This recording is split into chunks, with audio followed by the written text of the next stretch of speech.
एक बाल्टी पानी, 6 गेंद और 600 दिन की प्रैक्टिस से शमी बने 7 सितारों वाले सुपरस्टार। मिस्टर विकेटबाज की कहानी है शानदार।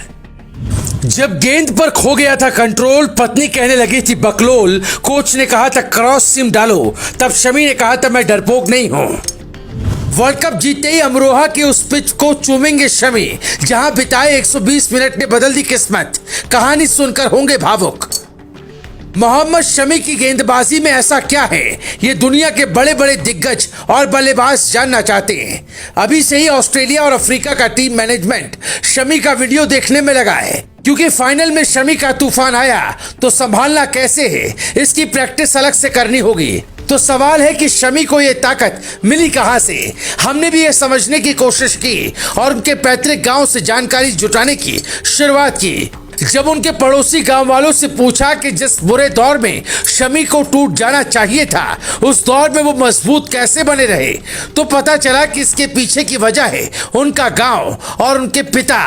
अमरोहा के सहसपुर अलीगढ़ गांव के रहने वाले उनके भाई हसीब आज भी वो दिन याद करते हैं, जब अब्बा दोनों बेटों को क्रिकेट खेलने के लिए हर जगह ले जाते थे।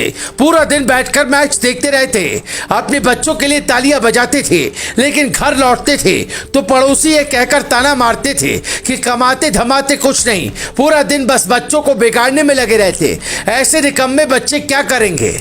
आज वो निकम्मा शब्द जब शमी के कानों में गूंजता है तो उन्हें अर्जुन की तरह सिर्फ और सिर्फ विकेट दिखाई देता है।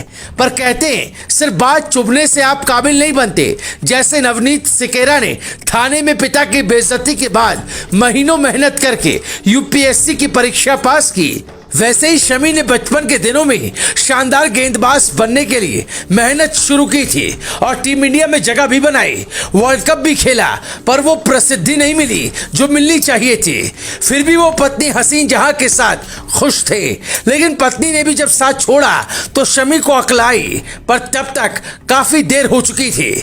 बचपन के कोच बदरुद्दीन भी शमी को तब कहने लगे थे कि आप क्रॉस सीम डालकर प्रैक्टिस करो। क्रॉस सीम का मतलब है गेंद की सिलाई जहां से होती है वहां धागे होते हैं, उस साइड से नहीं बल्कि उसके सामने जहां से गेंद उठी होती है उस साइड से सीधे जमीन पर गेंद डालना और विकेट निकालना। लेकिन शमी की क्लास अलग थी। उन्होंने अब अपने कोच को कहा था मैं डरपोक नहीं हूं, ये क्रॉस सीम डरपोक डालते हैं, मेरी ताकत सीम है, मैं उससे समझौता नहीं करूंगा। अगर बल्लेबाज मेरी गेंद को बाउंड्री भेजेगा तब भी सीम ही डालूंगा। लेकिन सवाल यह था कि टीम इंडिया से बाहर होने के बाद, घरेलू पचड़ों में पड़ने के बाद दिमाग को शांत रखे प्रैक्टिस की कैसे की जाए। जिसके ऊपर आरोप लग जाते हैं वैसे भी उसका कोई साथ नहीं देता, पर जब आप हौसला बुलंद करते हैं तो रास्ते खुद ब खुद बनते हैं। आज कांग्रेस के एक नेता कह रहे हैं कि शमी को बुरे वक्त में सिर्फ राहुल गांधी ने साथ दिया, पर आज बधाई पीएम मोदी भी दे रहे हैं। लेकिन उस दौर में शमी का 3 पत्रकारों ने भी साथ दिया था और जब लोगों को भरोसा मिला तो शमी ने अपनी प्रैक्टिस का स्टाइल बदल दिया। अपने फार्म हाउस पर बनाई पिच पर शमी एक बाल्टी पानी मंगवाते, 6 अलग अलग सफेद गेंद लेते, उस बाल्टी में उसे डुबोते, उसके बाद जब वो गेंद पूरी तरह भीग जाती तब उससे बॉलिंग करते। रात में करीब 3 से 4 घंटे, 2 घंटे तक शमी ने लगातार ये प्रैक्टिस की। साल 2020 में लॉकडाउन लगा और तब से लेकर टीम में सिलेक्शन होने तक शमी भीगी गेंद से प्रैक्टिस करते रहे, ताकि जब रियल गेंद हाथ में हो तो वो हल्की हो और उसे डालने में आसानी हो।